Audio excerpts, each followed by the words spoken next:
Nadia. I'm Ilya.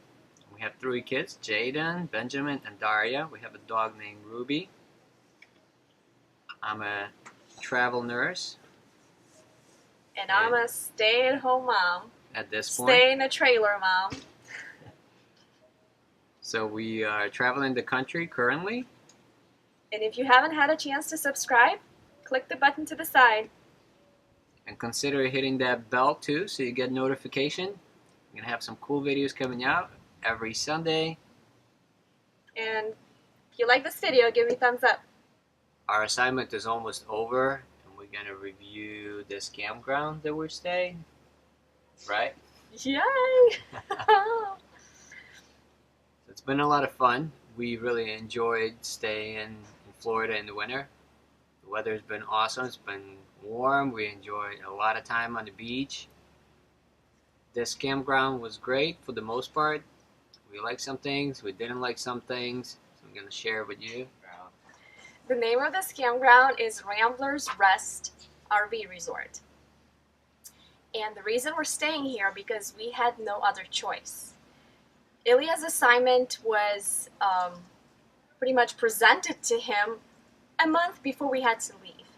And we had no idea how bad the snowbird season is in Florida, and you cannot find anything in the short-term notice, especially for long-term stays like 3 months. Pretty much everything was booked, and a lot of campsites are 55 and older or no kids under 18 and things like that, which is very common for Florida. We do have 3 kids, they're under 18. We have a dog, so that kind of complicates things a little bit.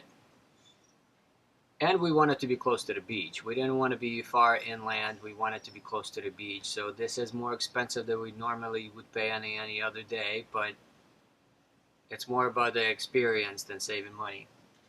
Yeah, well, let's talk about prices. Right now, you can get about $80 a day, 80 to 100. 80 for just a simple basic full hookup site. For us, it was about $1,400 a month, which is a lot of money if you bring in your own house. But things considered, we had no other choice. Okay, so RAMBLER'S is part of Encore Resort, and this is pretty big campground. It's a little older, so it's not like a parking lot. It has little turns and lots of trees, which we really liked. I think it has around 600 spaces, so it's huge. But at the same time, probably half is park models. So it's really geared towards snowbirds, people that are coming here for the whole winter. So there's lots of activities. There's billiard tables, there's ping pong, there's pool, jacuzzi, all kinds of karaoke and singing, and you name it. Lunches, dinners, people get together. Let's talk about pros first. So this campground is located in Venice, Florida, and it's about 20-minute drive to the beach, to the closest beach. And any other beach is about 30-minute drive, which was very convenient for us because we've been on the beach pretty much twice a week, if not more. Another thing is it's right on Mayaca River, so the boys were fishing every day, morning, evening. It's a short walk to the river, like not even a block away. That was a really awesome thing. There's a lot of gators in there and bald eagles and all kinds of wildlife that we enjoyed looking at. We found a pretty good sized snake this morning. Barely took a glance at it because they just hide. Okay, another thing, there is bathrooms and laundry. There is 4 main ones with I think 3 laundry facilities, and they're clean. They clean them I think 3 times a day, and it's updated, has granite countertop. So it's pretty convenient, and if you wanted to use theirs, which we barely did, but we used the laundry and it's been working out. They have a mail room. You could forward your mail here. You get a mailbox for I think $30 extra, and they give you a key, and they also have an office that open all day, so if any bigger packages come through USPS, they will go there. UPS and your Amazon stuff comes to your door, so that was good. Staff was pretty friendly. We don't quite agree or get them sometimes how they operate, but that's a whole other story. But overall, they were helpful and it was good.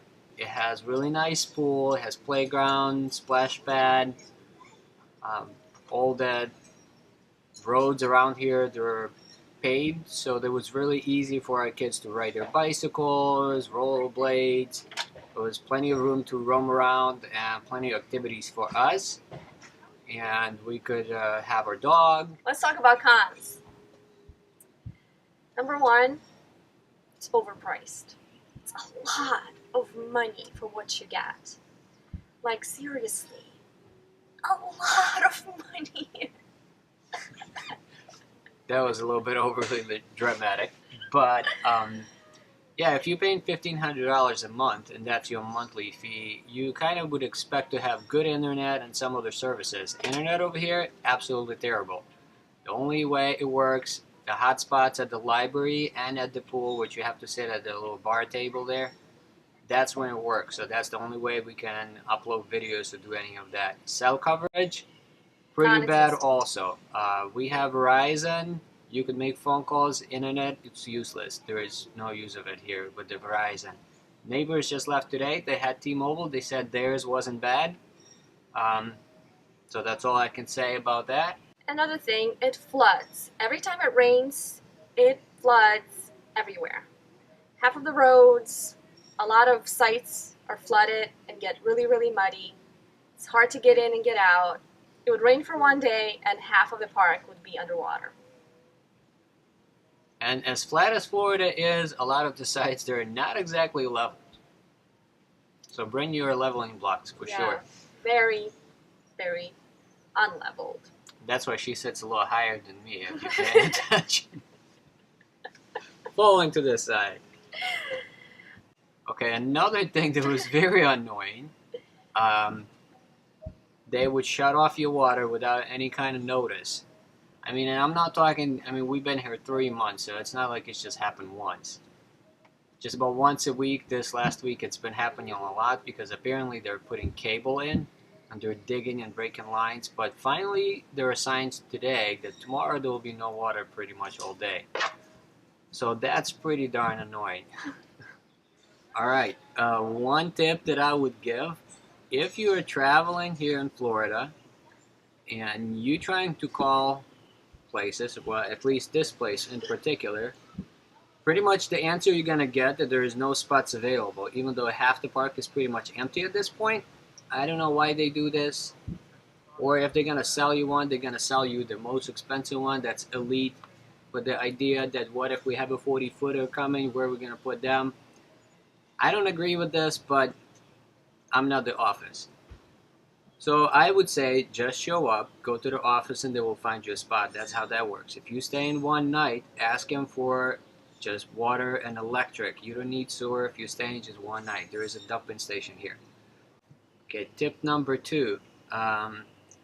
When we were booking our space here, they only had elite site, which is more expensive. So we obviously reserved that. But then if you go to the office and talk to them, people move all the time and they can get you the spot you like. So we were able, not even a week into it, change to a better spot that was cheaper, because elite sites they have 30 amp and 50 amp, most of them at least. We only use 30 amp, so they were able to switch us to a different spot and it really worked out. At this point, overall, I would give it 3 out of 5 stars for this campsite or a park in general. It worked out for us. We had fun. We pretty much got everything out of it that we needed. You've heard the cons, but with having internet here and less water issues, this could be a 4 out of 5. So I'm pretty happy with this. Yeah, people are super friendly, and all the seasonals and snowbirds, and they were just great folks here. Seriously. So we did meet a lot of cool people, and kids had a lot of fun. I think they were harassing some of the people, which I don't know. Hopefully they enjoyed it too.